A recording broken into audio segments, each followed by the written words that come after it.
So we're supposed to believe that the feds went into multiple addresses, picked up thousands of hours of surveillance, and the only people that were on it were these couple people. See, all manner of domestic violence, and it's a very difficult crime for every. Take this pill, and about 30 minutes in, man, maybe about an hour, I'd say about an hour in, I start feeling real jittery and shit. In the shadows of Hollywood's glittering facade, Cassie Ventura has unleashed a bombshell demand against Sean Diddy Combs, a reckoning for years of alleged torment she was forced to expose in open court. The price tag for her silence has left the music mogul gripped by a fear he's never known before. He prompted this investigation by the Southern District, and now Sean Combs stands before the court as a convicted felon of 2 federal crimes. He faces significant incarceration. Not the exact outcome that we wanted, but we are grateful to the jury for finding a guilty verdict on those 2 federal crimes. No amount of money is going to ever undo what she had to endure and what she had to go through. So I think both she and I didn't really take well to that as her being a winner. And frankly, the fact of the matter is that when she testified, she had already been paid the $30 million. So she had no vested interest in anything other than telling the truth on that witness. The house of cards is collapsing, and Cassie holds the winning hand. In a desperate 11th-hour gambit, Diddy's legal machine has launched an explosive counterattack, demanding the judge obliterate his conviction or grant him a completely new trial, striking before the gavel of sentencing even falls. Within the pages of a massive 62-page legal manifesto, filed under cover of Wednesday night, his attorneys paint a portrait of governmental persecution, declaring his conviction not merely flawed, but a constitutional abomination unprecedented in American judicial history. But beneath the legal theatrics lies a chilling reality. The verdict's seismic shockwaves are reverberating through the lives of Diddy's alleged victims in ways the public is only beginning to comprehend. Given their verdict, but this case is far from over. Grab your snacks as we talk about how much time is he getting in the clinker. At this point, we all know that Diddy was convicted on 2 counts of transportation of ladies and gentlemen of the night. This crime holds a maximum sentence of 10 years. There's no minimum, but he was found guilty on 2 counts. So in a perfect world with simple math, he's facing up to 20 years in prison, but it's just not that simple. Our judicial system calls themselves trying to be fair, so there's a grid or like a chart where you do have guidelines based upon your criminal history. They don't think it's fair that if this is your first conviction that you should potentially face the same amount of time as if this is someone's 3rd or 4th. So there's a chart. Actually, here's the chart right here. So this is the U.S. Sentencing Commission table, and this is Diddy's first conviction, believe it or not. So he will definitely fall right here in this first column. So in this very first section where you see offense level, you see zone A, B, C, and D. Well, the prosecutors are going to try to get to the highest zone that they can. Behind closed courtroom doors, federal prosecutors unveiled a sinister allegation that Diddy orchestrated a shadowy network of loyal subordinates who systematically coerced women, including superstar Cassie Ventura and a mysterious figure known only as Jane, into participating in debauched gatherings with professional adult performers. These clandestine encounters bore cryptic names, freak-offs, and hotel nights. Now, one brave adult entertainer has stepped from the shadows to expose the dark reality of Diddy's alleged freak-offs from the inside. Time Cassie and Diddy gave you Yeah, bro, crack is whack, bro. Like, I definitely, for me, I am the worst crackhead that you will ever see in your life. I can't do no kind of drug. Because I can't remember if it was Cassie or him that initially asked me if I wanted to try it. I believe it was her. She asked me if I ever tried it before, but they was both standing there together. And I was like, no. And I think he was like, yo, you want to try it? It's going to make you feel real nice. You're going to feel relaxed. You're going to feel like, like partying. And so I was like, man, I don't fuck with drugs like that, but I mean, I guess, whatever. So I tried it. I mean, at this point, I've been with them for long enough.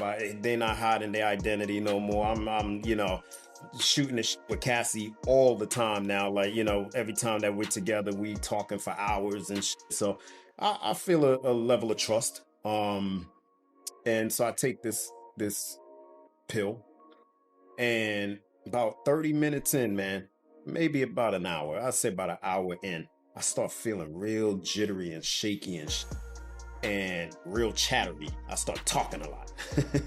And so I guess I annoyed him, and he was like, yo, I think you need a break. So he was like, yo, I'm gonna pay you a little something, go, get something to eat or whatever, and we gonna hit you back when you feeling a little bit less like chatty. And so I left out the joint. She lived like by the BMW building on 59th Street in like a 10th, 11th Avenue, West End Avenue. It was West End. Yeah, so I don't know what happened, bro. Like it literally felt like 3 minutes later, my ass was in Times Square. I told you about my situation. I was throwing up on the bathroom floor. I was messed up. They put me out of the hotel and sent me out into the street to go home. Dude, I'm throwing up all over the floor and I'm delirious. That's why that situation happened, why I ended up walking from the Trump and Columbus Circle all the way down to Union Square. Because he put me out there with no regard for what was going to happen to me once I left that hotel. And now that I know what was going on, I see how little they actually regarded us as human beings. They just looked at us as people that they could use. But Diddy's legal warriors have unleashed their counter-narrative with surgical precision, insisting these encounters were nothing more than consensual adventures between willing adults exploring an alternative lifestyle. In a calculated character assassination, they've painted the accusers as opportunistic gold diggers, emerging from the woodwork only when the scent of money filled the air. The mogul maintains his innocence across every charge. In their groundbreaking legal filing, Diddy's defense team drops a bombshell claim that their client stands alone in American legal history, the sole individual ever prosecuted under the Mann Act for circumstances like these. They argue with calculated fury that had prosecutors limited themselves to the 2 transportation charges alone, the entire trial would have unfolded dramatically differently, stripping away the sensationalized narratives of violence that dominated the proceedings. His lead attorney recently delivered a riveting expose on this strategy that's sending shockwaves through legal circles. What about the other component that we know the judge is very concerned about, and that is your client's propensity for violence? Even you yourself acknowledged that in the closing arguments of the case with what happened to Cassie on the video that the world saw, and in the instances with Jane. How can you reconcile your position now in this motion for bail, that he should be free and is not a danger to the public, when we know these instances happened in the past? So I think the key thing with what you said is that it happened in the past. I mean, the only instance that we have in recent memory was one, and the trial evidence showed this, where Jane essentially, started a fight with Mr. Combs, smashed his head against the counter, threw glasses at him. Jealousy was always a feature of their relationship, and Jane was jealous of his relationship with another woman. And so that was about 14 months ago that happened. But other than that, everything dates back, a number of years, 2018 and before. And as we made, the point we made in the bail application as well is, Mr. Combs is seeking was seeking counseling for domestic violence before he was arrested. He was attending a program here in New York. And we really wish that he could have stayed in that program, but the federal government arrested him, and then he was in jail, and he couldn't continue with this very outstanding program, which I believe he'll come back to if he's released. And that's really, I started my career in the Manhattan DA's office, and I would see, all manner of domestic violence, and it's a very difficult crime for everyone involved. It's difficult, obviously, for the victim, who has to live in fear from one of the people in her lives that she's the closest to, or he's the closest to. But what I saw in the DA's office is that these were not resulting in lengthy prison sentences. These were resulting in appropriate, treatment programs, self-awareness, therapy, things like that. And I think this is what Mr. Combs needs rather than an extended time. This conviction towers in isolation, but it has no right to exist at all, thundered Diddy's attorney, Alexander Shapiro, in the filing's most defiant passage. The defense unleashes a blistering accusation that prosecutors have orchestrated a calculated character assassination from day one. They claim that for months on end, the government spun tales of a 2-decade criminal empire with Diddy as its ruthless kingpin, allegedly brutalizing countless women according to the explosive filing. Yet after 8 weeks of courtroom warfare, the jury delivered a stunning rebuke to these claims. The verdict? Diddy stands convicted only on 2 minor charges. And these charges, the filing reveals in a shocking twist, don't even demand evidence of force, threats, or deception, which raises the ultimate question burning in everyone's mind. If Diddy manages to walk out of those prison gates, what failsafe does the government possess to keep this alleged predator under control? He'd be allowed to live in his home in Miami. I should say it's a mansion. It's really a mansion, as he awaits his sentencing in October. Now, the bond would be co-signed by 3 financially responsible people. His travel would be limited. It'd be limited to Florida and to New York, and his passport would be surrendered.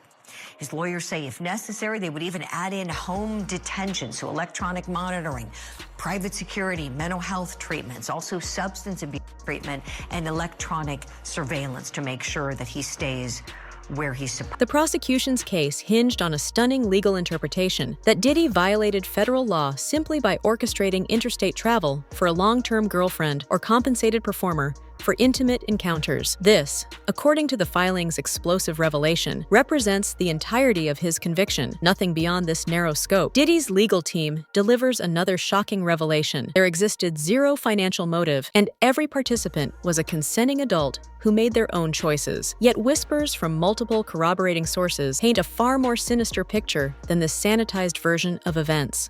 Just to remember, she made it very clear he had been at her since she was like 18, 19 years old. It didn't become so-called official until her 21st birthday, and she was already signed.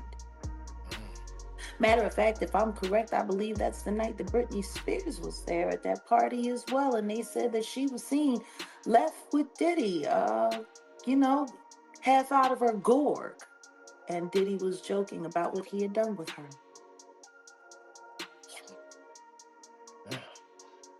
But I guess, we want to skip over all of that. So she started out as an employee. All of the beatings, because there were more than the beatings that we saw on that tape. Which, by the way, I also sat here on this couch and said he was beating that girl, he was raping that girl, he put the boots to that girl, and dared her to say anything. And you said, why would he do that? Because I said, because he thinks he's God. Now, we all saw that tape come out on my birthday, May 17th, 2024. And even though that was the first time I had seen that tape, it sounds like I described exactly what he was doing to that girl on that tape without me seeing it. How could that be possible? How could I be that right? How could I guess that good? How did you know, Jack? Once again, everyone knew. Everyone knew. Just like the witness who came forward, who was too afraid when the grand jury came forth and they wanted her to testify. And she decided she was going to fall back, hoping that the government had enough from all of the raids, because they should have been able to make the case stick with everything that we know that they found during those raids. They had more than enough evidence. Funny how none of it made it to court. On the witness stand, both women delivered harrowing testimony of psychological manipulation, describing how they felt trapped in Diddy's web of control. Cassie Ventura's words echoed through the courtroom as she revealed her deepest fear, that refusing to participate in these degrading parties would mean the destruction of everything she'd built, as Diddy held her career and financial lifeline in his iron grip. Her testimony took an even darker turn when she described patterns of physical violence, and the jury watched in stunned silence as surveillance footage from 2016 flickered across the screen, capturing Diddy in an act of undeniable physical aggression against her. This explosive video, first unleashed to the world by CNN in May 2024, became the trial's most damning piece of evidence. Yet, in a shocking twist, the jury refused to convict him of trafficking either woman. Okay. His attorney told the world basically, like, yes, Diddy is a swinger. He can't just go out into a swinging party. He may have to hire people to come into his world to do those swingish things. A swingers party? with as many different people as he had at those parties. And understand this, these sessions that he's talking about swinging, there were multiple men. It wasn't just one-on-one action. And I don't know why they're all lying about it. Like, they're all lying through their caps. And anybody who doesn't want to see that, well, then that's just on them. But I'm going to tell you something right now. If he really wanted to sue Cassie because he was upset about a baby deletion and all the diseases that she gave him and all of the terrible things that she did to him, why did he have to wait for her to sue Diddy? Well, I think he waited for the testimony. Cassie opened that door. No. If he was so, he said he had always intended to go after her. He had planned on coming after her, and it was Tyrone Blackburn that stopped him. I mean, $30 million changes a lot.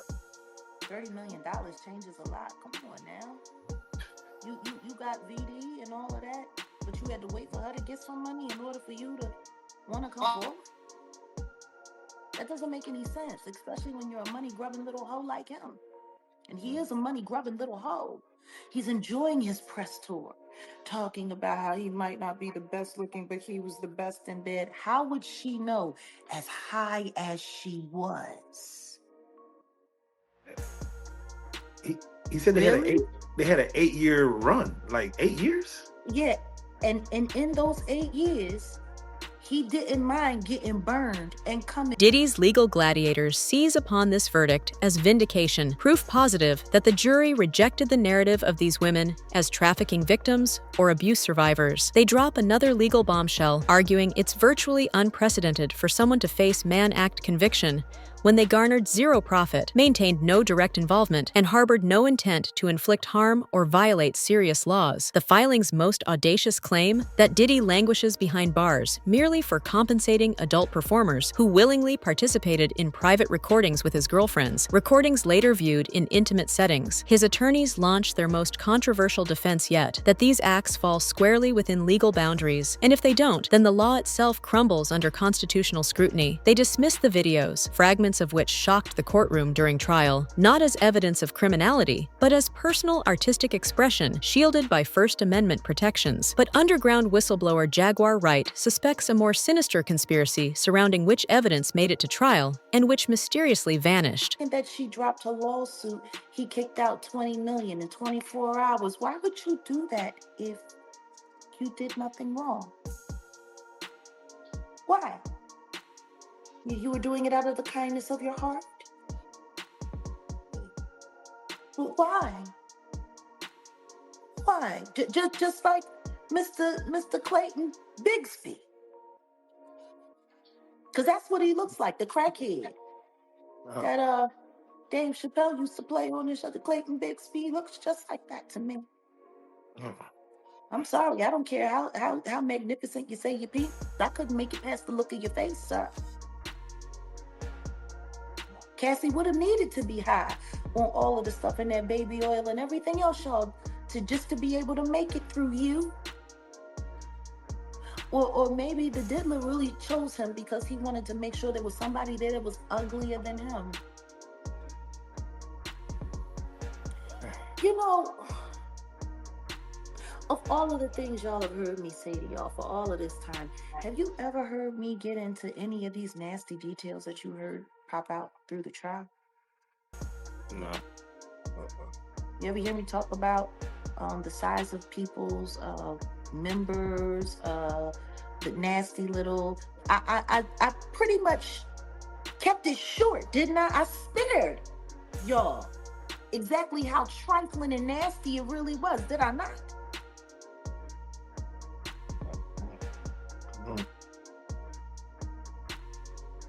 I mean, considering how disgusting all of this stuff is, I think I gave it a lot of grace. And yet I was still very accurate about everything that I said was happening, except for the whole idea that, oh no, there was no other celebrities. It was no other celebrities were there. And this only happened with these couple of people. And da-da-da-da-da. And so we're supposed to believe that the feds went into multiple addresses, picked up thousands of hours of surveillance, and the only people that were on it were these couple people.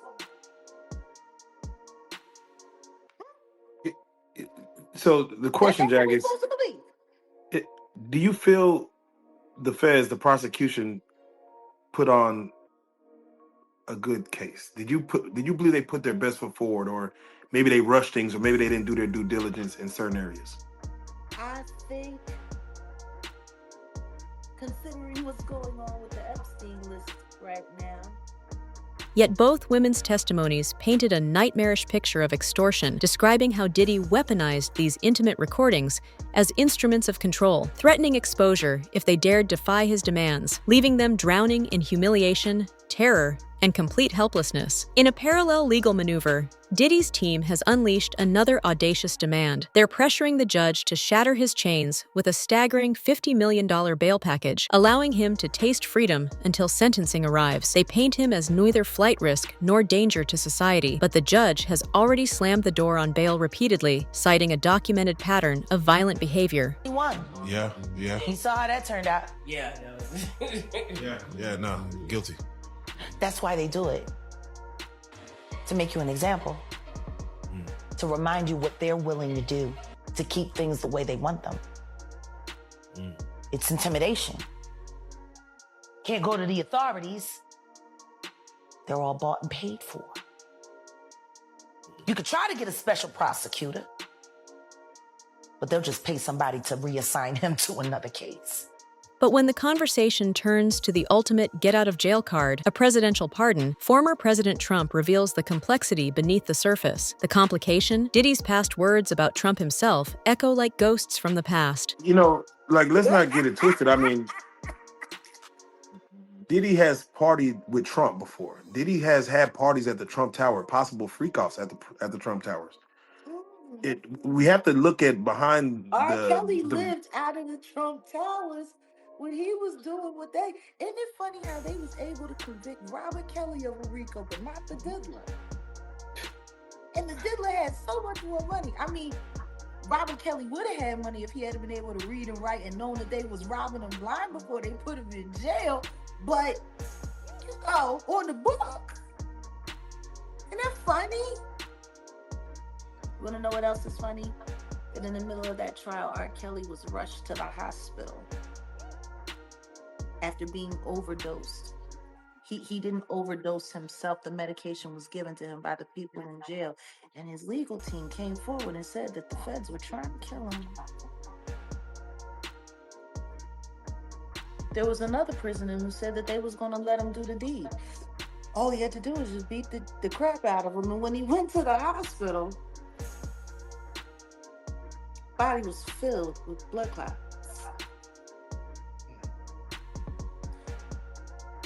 And the jail pulled him from the hospital before he could be treated.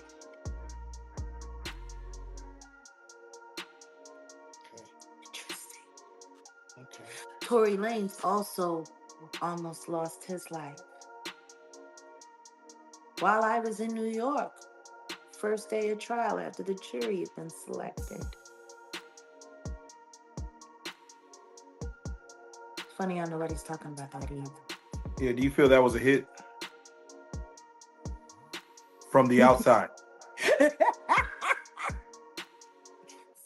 I'm sorry, somebody that you've been jailing with for quite some time that you was all right, and then out of nowhere, all of a sudden, he was looking at your girl, or he was talking to your girl, and you got to poke him up 14 times on the first day of Diddy's trial. You want to know what else was going on during Diddy's trial that I was really focused on and nobody else was focused on?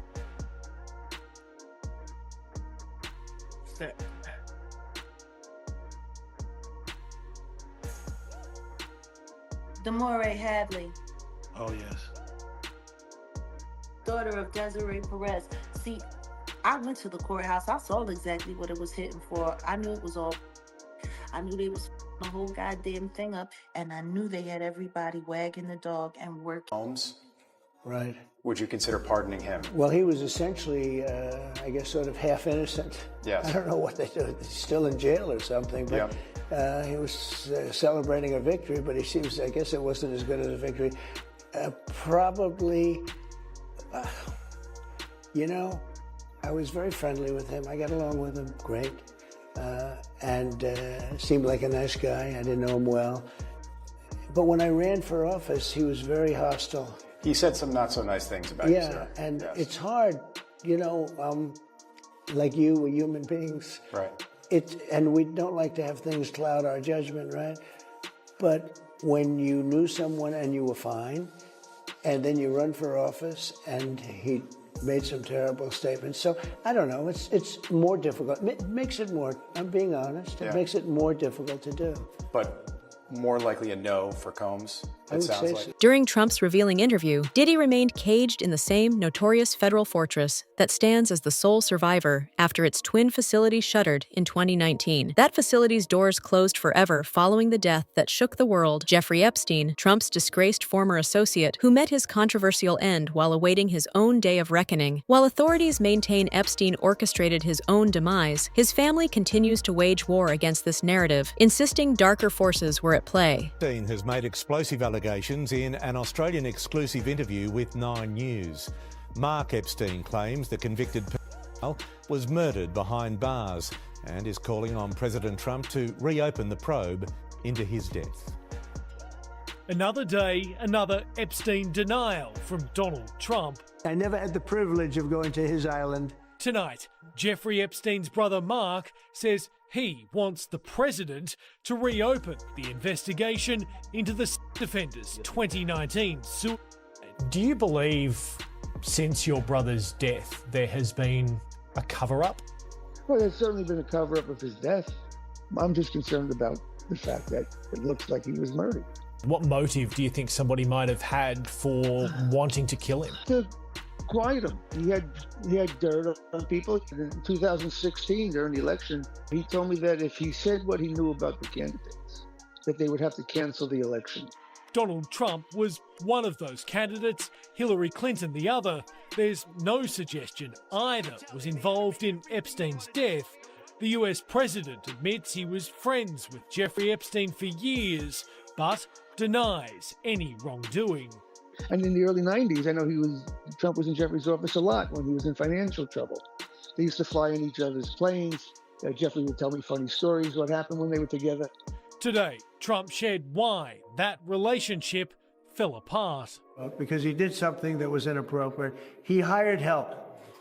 And I said, don't ever do that again. He stole people that worked for me. You said that Jeffrey ended the relationship because he believed Donald Trump was a crook. Where do you think the truth lies? I mean, I know my brother, you know, and he wouldn't. I don't think he would say that unless that's what it was. Mark's message to Donald Trump: stop covering things up and let a real, honest homicide investigation take place. Likely to fall on deaf ears. My poll numbers have gone up 4.5 points. Aftermath, Trump's Justice Department has faced relentless criticism for maintaining an iron curtain of secrecy around the Epstein files, despite previous promises to tear away the veil and expose the truth to the American people. So, when the pardon pen hovers over paper, Trump wields absolute authority, but his cryptic statements suggest that old wounds and personal vendettas might ultimately seal Diddy's fate. The burning question that keeps victims awake at night: could Trump actually set Diddy free? And in that nightmare scenario, would Cassie ever truly be safe again? The answers may be more terrifying than we dare imagine. Tell us what you think lies ahead in the comments below.